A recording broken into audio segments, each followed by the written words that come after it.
good time to recap on all the stuff we talked about the previous week. So again, we are in our warrior cycle for this 3 weeks. We've got one more week of the warrior. We've been focusing on physical stuff, so self-care stuff, training goals. Wednesday, we talked about grounding. So those are all the skill work that we did, right? So hopefully throughout the week, we'll kind of touch on 3 aspects. There'll be like a psychoeducation part, which is like Monday, where we talk about all the things that we want to learn about this process. Wednesday is like skill work. So what are actual skills that we can develop and practice that will help support some aspect of our recovery, right? The warrior, we're talking about what it feels like to recover physically, what it feels like to do sobriety from a physical sense. We tied that into emotional regulation and dysregulation. We talk about connecting those physiological cues to an emotional state, and then being able to conjure some thoughts that make that little triangle. Your thoughts connect to your feelings, connect to your emotions. And we did those little exercises where we felt what it felt like to change your posture. We talked about how we carry ourselves in the world, how that communicates to you how you're feeling, but also how it expresses to the world outside of us what you're about. And then we practice a couple grounding exercises. Homework from Wednesday was to do your own research. And everyone did the homework. I looked up the term somatic, which was part of it. It was, yeah. And I got a definition on my notes now. Oh, I thought the homework was practicing these skills. It was, yeah. Oh, okay. No, Practicing these skills is part of it. Doing a little bit more research on grounding techniques in general and seeing if there are any more out there, because there are hundreds. Looking at somatic and getting more familiar with what that means and how it's relevant to the process that we're going through now. Then we talked about journaling and reflecting on that journaling and coming back and sharing. So if you practice the skills, hopefully you journaled about that, you had some kind of insight about what that felt like. If you did research, hopefully you tried out some of those skills, hopefully you journaled about it. And again, just keeping us all in practice. So Fridays, we always touch on all 4 pillars, just to make sure that we're getting some action on all of those, right? Like even though we're focusing on our warrior and physical selves, that doesn't mean that the other 3 pillars don't get work. So if physical is where you're at, and again, if it feels like working out and trying to eat right and sleep enough and stay hydrated are the hardest things for you, stay focused on those. Sleep. Get those down. Get some fucking sleep. Yep. Go to sleep. Figure out a nighttime routine, figure out a daytime wake-up routine, repeat them, refine them. If you guys need help with any of that, I'm definitely a resource, but you have the fucking internet. We have AI. You can ask them any kind of question, and they'll give you some kind of answer that'll point you in a positive direction. Okay, so real quickly, go through these. We're just going to chat about them. Any kind of training goals or training issues that you guys are experiencing this week? Not training hard enough. Not training hard enough. So how are you going to augment your schedule, your time, your energy to train more? Well, how? Why is training more important to you? It's got to be 5 days. 3 days is not enough for me. Because it sets the tone for the rest of my day. You know, so training doesn't necessarily mean I don't need to work out. I just need to be doing something, a high physical thing. You know, it levels me out for the rest of my day. do you need support in that? Do you know how to access that? Do you have resources? I'm in a routine change, and it's just been difficult. Next week's going to change again. Okay. So I'm just going to wait for everything to fall into place next week, and then figure it out from there. So for right now, this 3 days a week is sustaining you, but you want to bump that up once your schedule settles. Yeah. Cool. Good. Anything else about training? Anything else about goals that people have, or methods, functions?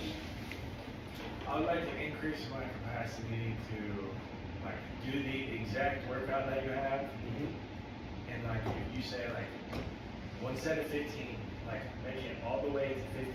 Yes.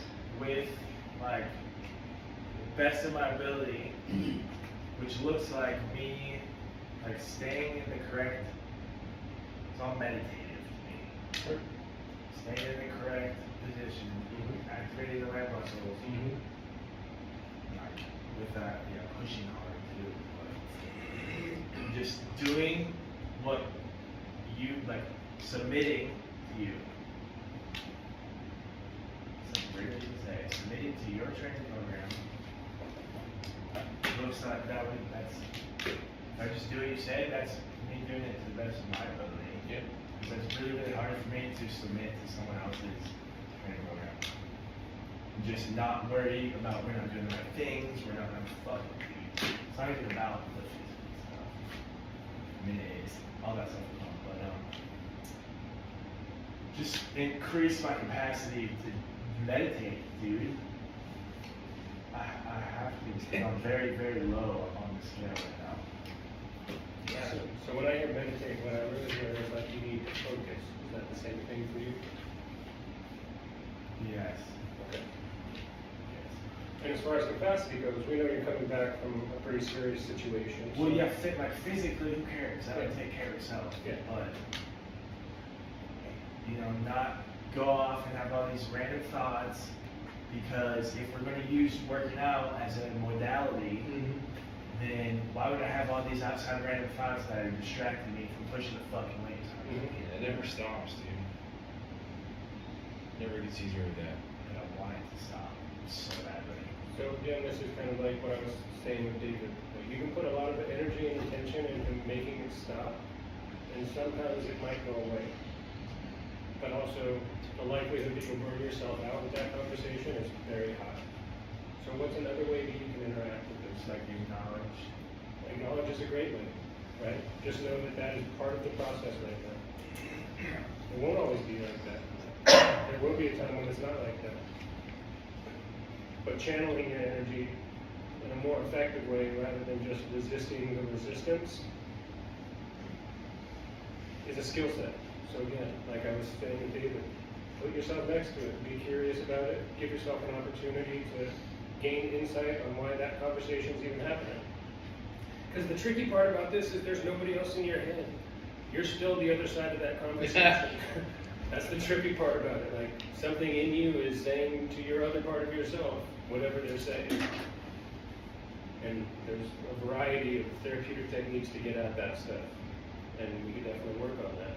But more than that, the concept, right, the principle is like, why is fighting it the choice that we all make, right? Why is the intention to get rid of that voice or to smash it down or to come up with so much positive shit that you can't hear it? Like, why not be next to it? Why not embrace it? Why not say, yes, this is part of what I'm struggling with right now, and what can I learn from hearing this conversation over and over and over again? And again, you need reps on that.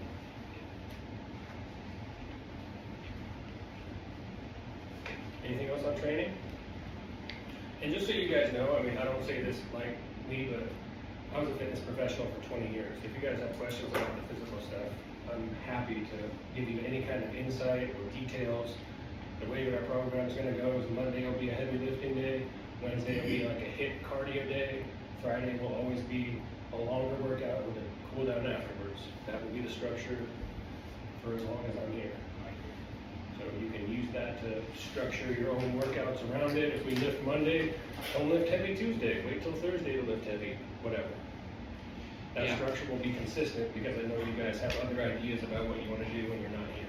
Well, I'd be sticking to the program. I don't work out of the program, so maybe, I'll get together with you next week, because I don't honestly know how to work. I've never been consistent. I don't know how to work out properly, so I don't even know what goals. I'm not really trying to achieve any goals, so I'll talk to you about that later. Yeah, and I've got 20 years of programming. So if you want a program that's 8 weeks and you're trying to get bigger biceps, I've got a program for that. If you want to lose 5 pounds and run faster, I've got a program for that. Like, yeah, it's not a goal. I just want to be healthy.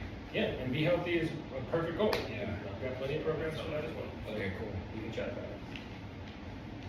Anything else about training? Okay. Meditation. So again, there has to be some point in your day, every single day, where you allow yourself time to focus on the things that you want to focus on. I use meditate because that's a phrase and terminology that lots of us are familiar with. But this is also like intention setting. This is also forecasting. If you are into goal setting, this is also goal setting. If you're into not doing anything for 10 minutes and you have your tendency to bounce off the wall and you just need to practice sitting the fuck down for 10 minutes, do that. Yeah. Especially as men, especially in the way that society is right now. Like to Keith's point, everybody in here has said, if I just keep myself busy, everything's great. Well, yeah, it fucking is, until you burn out. So yes, being busy and doing effort and all of that is great until it's not. So don't get to that point. Don't burn yourself out before you take a break. Give yourself 10 minutes a day where you can put yourself in a quiet space and you can be mindful of the thoughts that you're having and then start to work with those thoughts to become a more effective, more comprehensive human being. Okay, so how do we do that? Who's doing that right now? How does it work? What are best practices? What are principles that you know about that other people might not know about?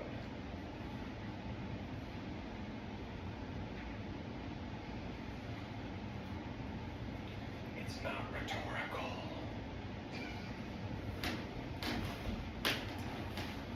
Come on, you guys. I was right.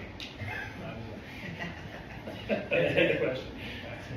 So things like meetings, right? Meetings are a good opportunity to put yourself in a situation where you can just sit and lead, right? Should you be there and participating and listening to other people? Absolutely. But 10 minutes out of an hour where you can just sit there and just be like, don't have shit else to do, close your eyes, just go through what's going on in your head, reflect on it, right? That's Walking is good. There you go. Yeah, go for a walk. Take your lunch break, right? Yeah. There's no shortage of opportunities, but if you're not intentional and mindful about it, you'll miss them.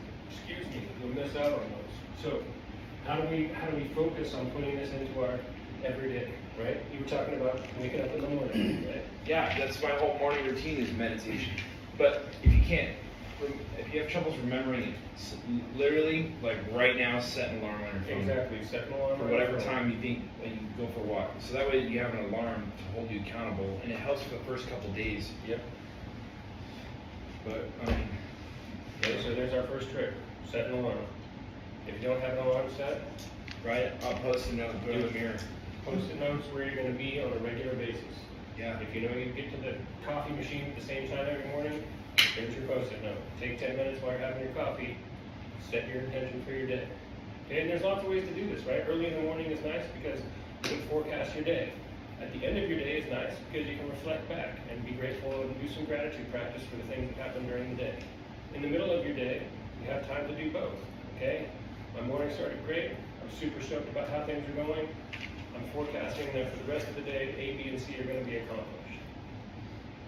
Right? There's lots of different ways to make this functional that you guys each have to figure out how to do it on your own and what works best for you. Give me some ideas, David.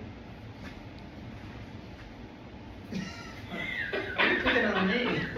Not big, you're just next to me. Not to call anybody out. Not to He's- call he's anybody sitting out. Hey. It's fun. It's fun. Okay. But also, homework. Don't just nod and smile at me like, oh yeah, you just do it. You need to actually do it. It needs to be part of your daily practice. This is why we write these on, why I write them on the board and how we check in with it every week. Hey Siri, set a reminder to make a reminder. Yeah, remind me to do a reminder. For my Okay, reminder. I've added make a reminder to Okay, next one, communicate, connection. Okay, so this again is skill building. We're all shitty communicators. Even if you think you're a good communicator, you can do better. Or disagree. Or- Pretty good. Well, you have like literal like. Professional, Lawyers not- know how to not talk. emotional. Lawyers know how to talk. If you guys want to start somewhere, you don't know where to start, there's a book called Nonviolent Communication. If you haven't looked into it, that has to be a place where everybody who's going through treatment or sobriety needs to begin. If you need more references, I have an exhaustive list. Okay? Anything about sociology, anything about psychology, anything about human behavior, all of those are fields that you can research that will give you some insight about how you work and behave and how other people work and behave. This should be something that we are all working on until we die. Rosenberg? Excuse me? It's Rosenberg. Rosenberg. Rosenberg, yes. So you've read it already? No, that's just a very common Jewish name, and I'm Jewish. Shabbat shalom. It is Friday. So, how do we communicate? Where do we practice communication? How do we facilitate better communication in our daily practice? Where do you guys get chances to use your words and be emotionally intelligent with other human beings? It's easy. Take the time to. So we have 1,000 ways to communicate right now, and most of those are cheap knockoffs. I agree. So among those, fall back on the old-timey telephone. Talk to somebody in person if you can. Yes. And at least let the phone be the second best for that human experience. Yeah. To make a phone call to somebody that's not about work. I like to call people where I prefer to have a conversation with somebody that's not about me or them, Mhm. but to talk about something else that's going on in the world. There's plenty going on in the world right now. Yep.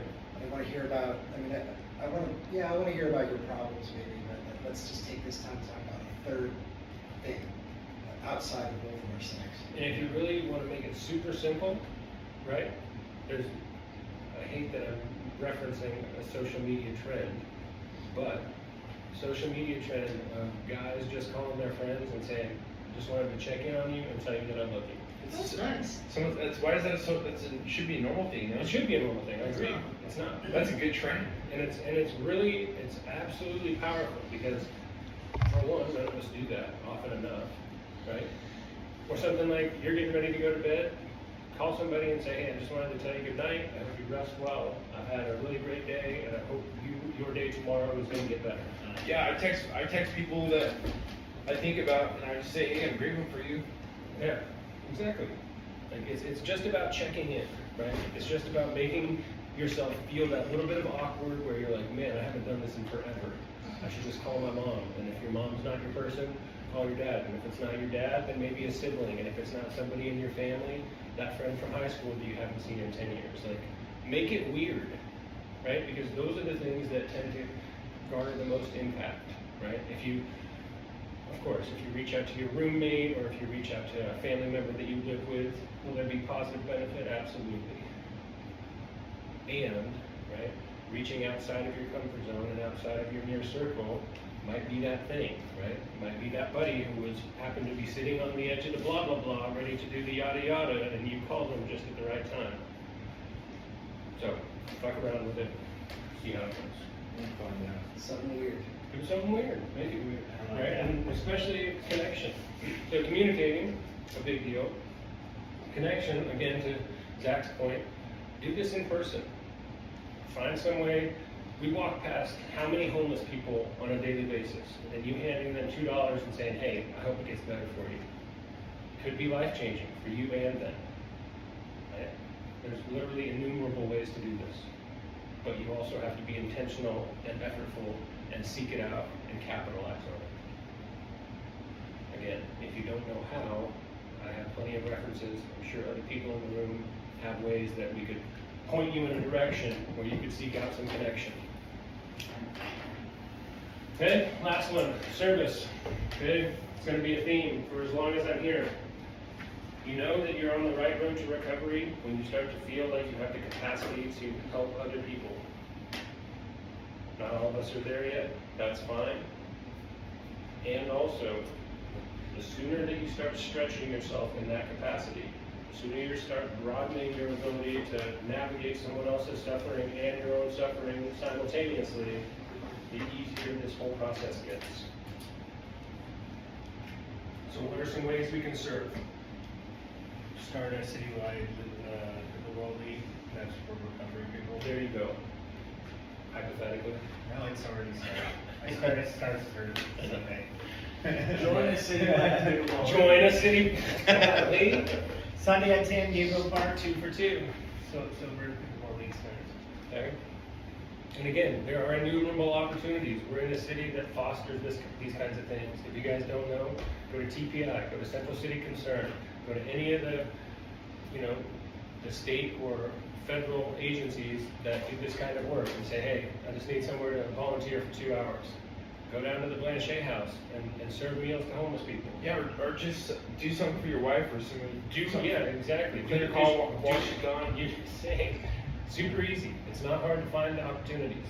But again, you have to be intentional, you have to be effortful, and you have to capitalize on it. Right? And expect nothing. You can't get anything back from this. You just get to feel good about it. You could even do it and not tell somebody that you've done it and just get to see the look of joy on their face when they recognize that something's been done for them. That's the best one. It is. It's about feeling what it feels like to just be the guy who did the stuff. Some of us are familiar with that, some of us are not. We should all get better at it.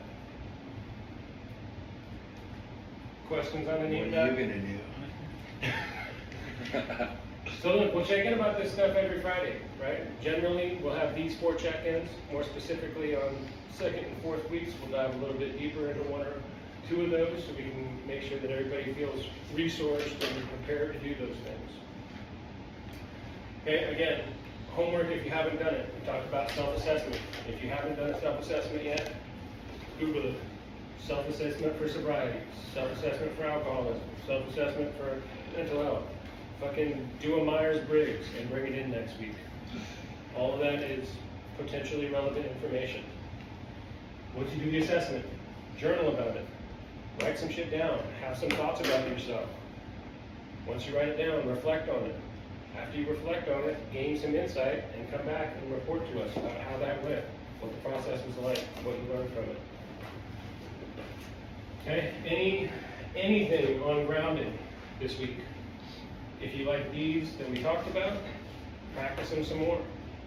Focus on when you feel dysregulated and see if any of these works better to help you get regulated. That was effective. Can you give him the rundown on body scanning? Because that was a good one.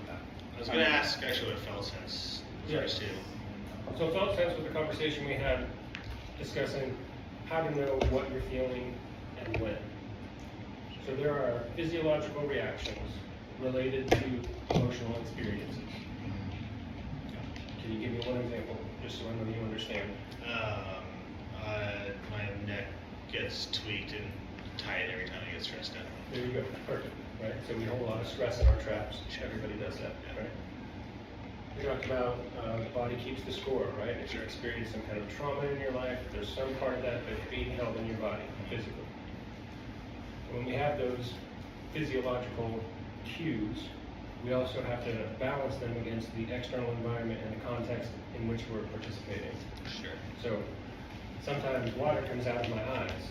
In one context, that could mean that I'm in pain. In another, it could mean that I'm angry. In another, it could mean that I'm joyful. So a felt sense is taking my physiological cues, assessing it, weighing it against the context that I'm in, and then balancing that with the thoughts that I'm having about my physiological reaction and my external experience. Okay. We get that triangle: thoughts, feelings, emotions. That's what we call sense. Make sense? Anything else? Okay. Done for today. Thank you for your time and attention. Give me a high five on the way out. Keith, did you watch anything back? Yeah, we're gonna go back on No worries. relax. Let me know ahead of time next time. Put it in the schedule. Yeah. Yes. Yeah. Book me in. Schedule a social Monday at 2. Text the group chat. One text. You guys are driving me back? Welcome. Zach? He's out. I gotta second to check in. Welcome. I may have to go to the order. Oh, it's fine. So just want to check. That was so hard. Right. Yeah. Give a little shake. Yeah. See you ready. See you on Monday. Yeah.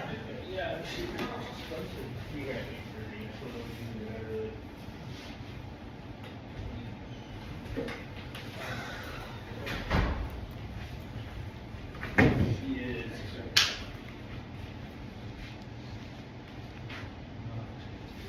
Thanks, dude. Have a good weekend. Good.